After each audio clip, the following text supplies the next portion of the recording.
কাকদ্বীপে মূর্তি ভাঙার ঘটনায় গ্রেফতার এক।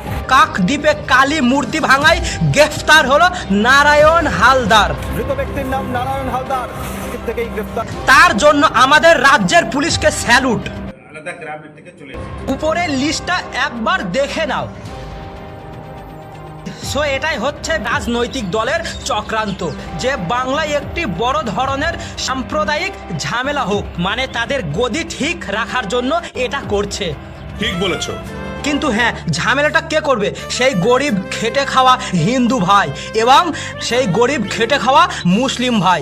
দিয়ে এসি ঘরে থাকবে কে? সেই রাজনৈতিক দলের বড় বড় নেতারা, তারা একসাথে চায়ের কাপে আড্ডা দেবে আর সাধারণ মানুষের ক্ষতি হবে। কিন্তু না, এটা বাংলা। বাঙালিরা তোমাদের এই চক্রান্ত ধরে ফেলেছে। এটি হচ্ছে বাংলা, বাংলা সম্প্রীতির বাংলা।